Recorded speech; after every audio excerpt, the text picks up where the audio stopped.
Hello there, welcome to the Green at Morton weekly update as sponsored by McTears the Auctioneers. Upheaval, restructure, restart, live streaming, virtual season tickets, these are all the buzzwords at the moment going around the Scottish football scene. To get his views on that and other more local matters with the club itself, I'm delighted to say that I'm joined today by the CEO of Green at Morton Football Club, Dave MacKinnon. Dave, how you doing? I'm doing okay, Jerry. I'm, doing more hours in the town hall clock, but that's the nature of the beast just now. So it's quite full on. But at the end of the day, I think we're starting to see some light at the end of the tunnel, which is great. Because it's been a long, dark period, and I think we're, as far as from a football perspective, as we're seeing some concrete ideas coming in and with a real view to when we're going to start the season. And that's hugely important so that we can actually put the things in place to make that happen. Now, I'm going to suggest to you that you're in the manager's office. Is he still the only official Morton guy that's not been on furlough?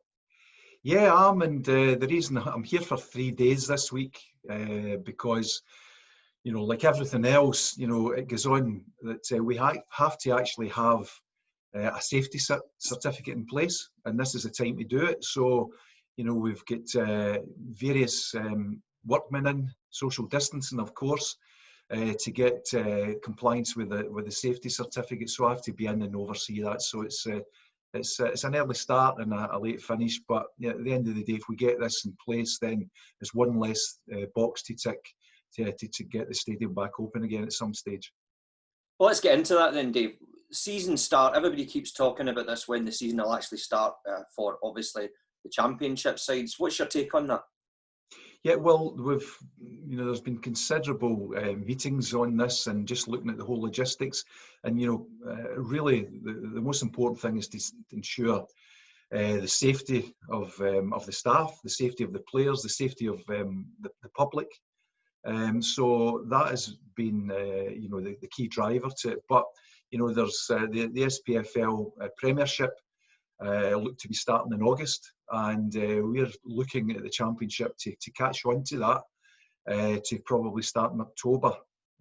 So, I've got another meeting tomorrow with the Championship clubs to try and bottom that out. So I would imagine over the next week or so, then we're able to get some concrete starts.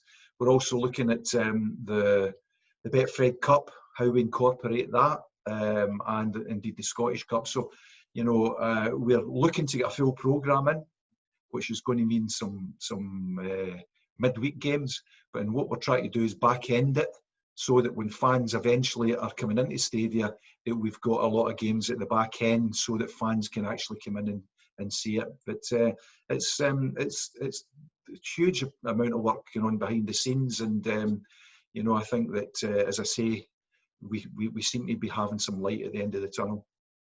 That'd be great to get the season kicked off and all. But they're talking now obviously about stadia being empty for games and playing behind closed doors. That's going to be pretty difficult for the players, isn't it? Well, it will be. It's almost like a training game. I've never, as a player, all the fans that I played for behaved themselves, so there was never any closed door games. But I'm not sure I believe that, Dave, to be honest. But I know that it's sometimes difficult to raise like the focus and things like that. So it's going to be difficult. But I think that what the programme will be is, I think it'll be opening games will be most certainly behind closed doors. We have got some huge news in that, and benefits to Morton in particular, is the fact that the SPFL are finalising a resolution this week that will allow games to be live streamed within the UK on match days. So on 3 o'clock on a Saturday, we will, as a club, will stream our games live to season ticket holders. And it'll be a virtual season ticket, similar to what they're talking about in the Premiership. And then the programme will be that we understand that maybe a percentage of your capacity will be allowed in, say 20%. So therefore, season ticket holders will then move from the virtual season ticket to an actual to come in, because the season ticket holders will obviously get priority for that. And then we understand in the new year, given the number is under 1, and indeed the health and safety of everyone can be guaranteed, then I would imagine full crowds coming in the new year.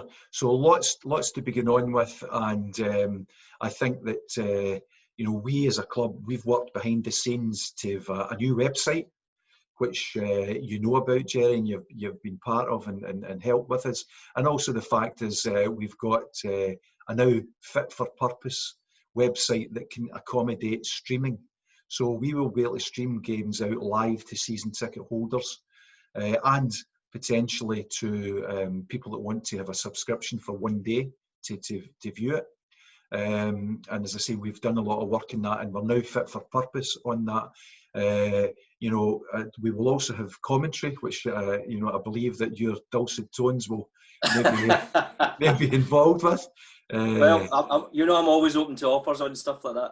Well, absolutely, but I think the things do are professional. And I think that the thing is that I've spoken to the championship clubs, and rather than just do let's go over to Capello and here's Morton against Hearts, and it's like straight into it. I think we will probably be a bit creative, the stuff that we've been speaking about, and actually maybe have a preamble up to it so that fans feel a wee bit of the atmosphere building, and it becomes something that they look forward to. So I believe there's an opportunity here, but I think as a club we've done a lot of work, as behind the scenes to get our website to a level, our streaming capabilities to a level, and just to finalise on this subject is the SPFL are putting in pixel lock camera systems into each championship club.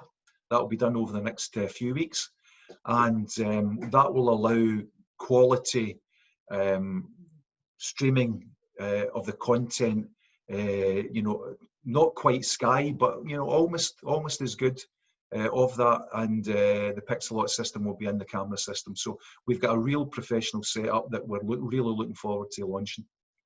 Now that begs the question about the bigger picture here for Ton TV, because I know in your time through the East, you are very much responsible for DTV. Do you see the potential for Ton TV here?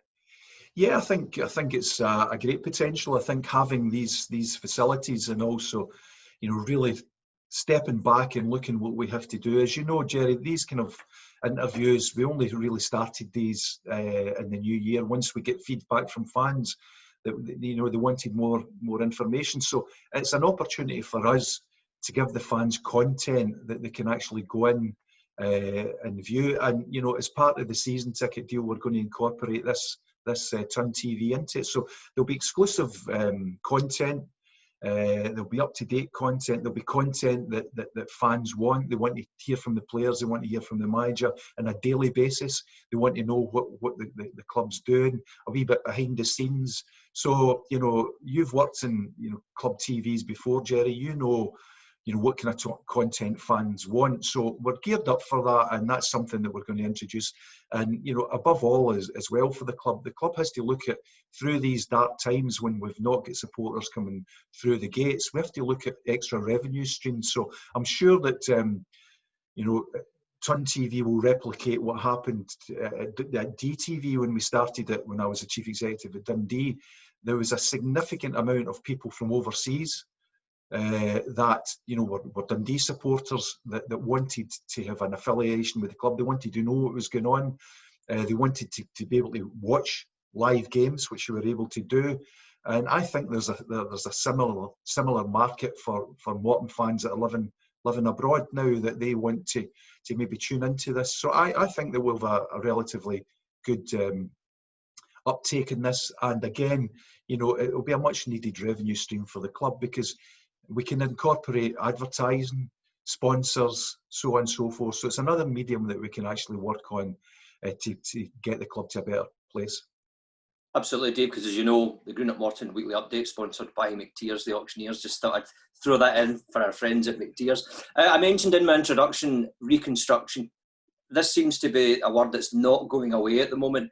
What's your take on that as well?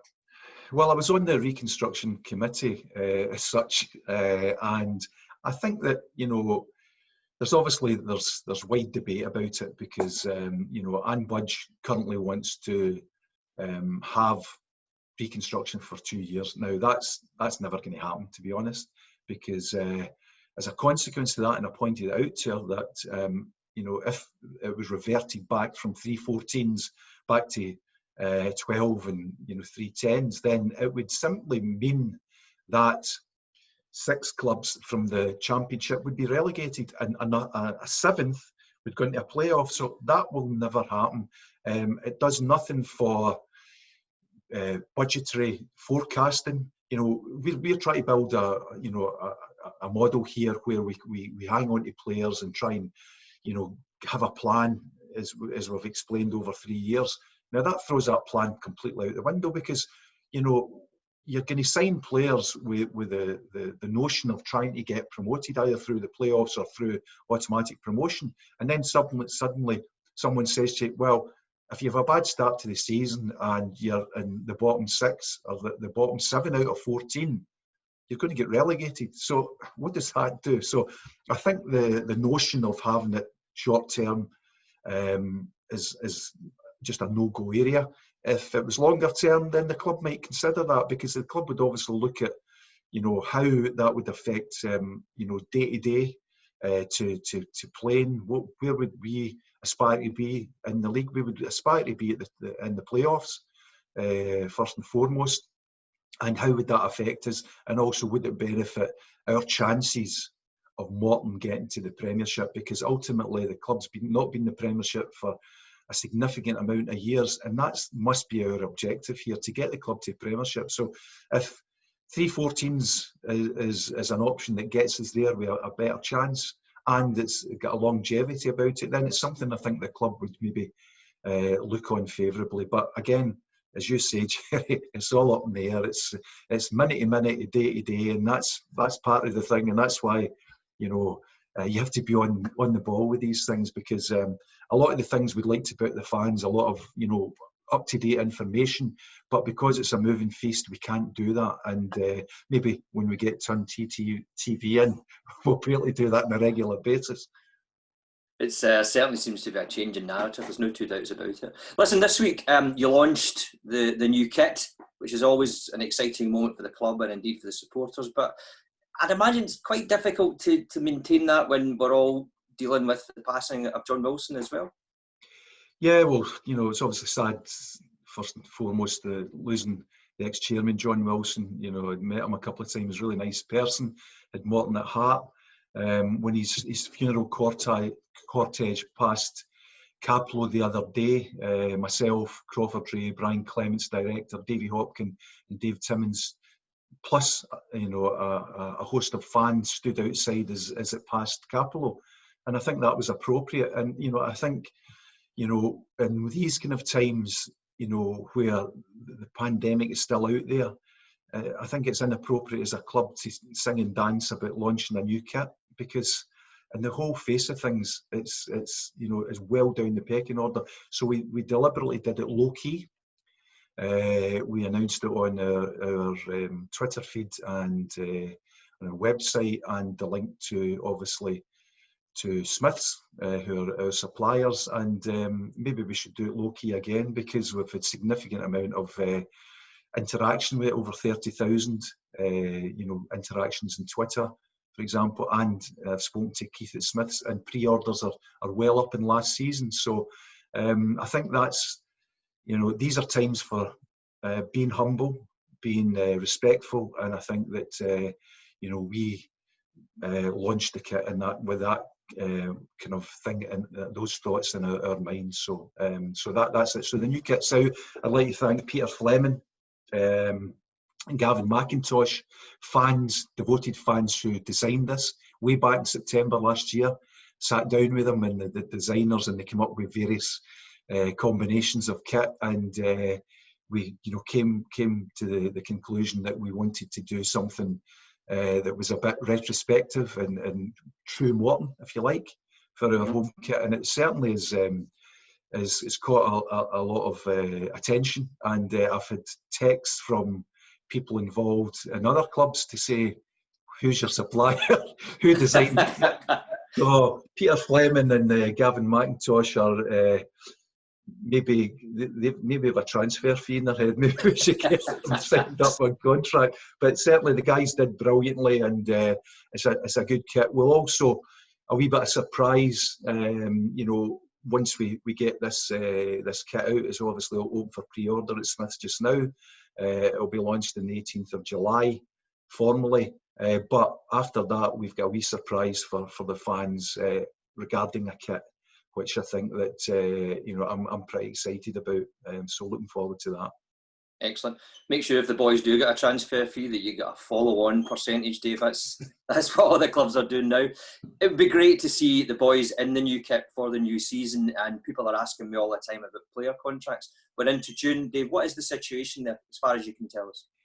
Well, it's we have currently, I think, 8 or 9 players signed beyond the 10th of June. I've been in almost daily contact with Captain Jim McAllister and indeed Fraser Wishart at the PFA, because the club are mindful and want to extend contracts under furlough, and then take a step back and say, look, we've got a nucleus of players. We would like the people that their contracts are out of date. We would like to offer them extension contracts, longer term extensions. So that kind of, time 2 or 3 to the end of July would give us that time. But without getting into too much detail, we're also cognizant that there potentially could be a risk to the club in doing that, a financial risk. So we must make sure that we eliminate that and ensure that we are in a position to extend players' contracts in the right manner. And to be honest, it'll go right up to the wire, Jerry, because as I say, I'm in daily contact just to make sure we've got that comfort, and speaking to the PFA and speaking to the players and letting them know. But they know exactly where we are. But hopefully we are a fair wind. We'll be able to do something for the players, because I've been an ex-player, 20 years myself as a player, and I came out of contract once without a club in a very short notice, 7 days notice at Rangers, when I damaged my knee pretty badly. Played in a Glasgow Cup final in front of 50,000 people, get the man of the match, and went and get my boots and get paid to the end of the month, get paid for a week later, and that was it. That was the so you've then to pick yourself up, and it becomes very, very difficult, Jerry. But so I really am respectful of the players and indeed their families of what they're experiencing at this time. The manager and I had a sweepstake, David. At what point in the interview you would mention your playing career? So I think I've just bagged about 20 cut-off, which is good news. Listen, thanks for joining us today. It's always great to hear what you've got to say about the club. I've been asking the players, because we've been interviewing them, as you know, over the last few weeks, what they think the ambitions should be for the club for next season, and I'd like to ask you that question as well. Well, I think that we've had a transition season just gone, some highs and some lows, but I think we were actually coming on to a really good game, and I really fancy this for the playoffs. I thought we would make the playoffs, and then with the manager's experience in the playoffs and the players getting really into form, I thought we'd a really, really good chance of getting to the final to play. It would have been Hamilton, ironically my old team that I was a director of, and I was there at Easter Road when they beat Hibs to get through. So I know that experience, but I really thought we were that. So, but it's then now it's a completely new ball game for next season, Jerry. We've got, as I say, a nucleus. We'll need to look at the players that are out of contract, and there are quite a few of them that the manager feels that they should get a contract. So we'll look at that once we stabilise that, and then look at where we can add some value into the squad. So I would imagine, and the manager will probably kick me for doing this, I would be really disappointed if we didn't continue that momentum into next season and actually be knocking on the door of the playoffs. Hearts are obviously a significant body in football. They've got a budget of, I think it's over £9 million, which about 30 of Morton teams could fit, or even Right. more. Can't do the mental arithmetic in my head, but a significant amount of Morton teams would go into that. So that's the kind of thing. Hearts, will start favourite, no doubts. So I would imagine we will feel confident. We've got the best manager in the league, and we've got some great players. So I think we would feel confident to really push up and improve in last season. Dave, always good to talk to you. Always glad that we get candid interviews from you. You don't hold back. You give us the truth as we want to hear it. Thanks for coming along today and speaking to us.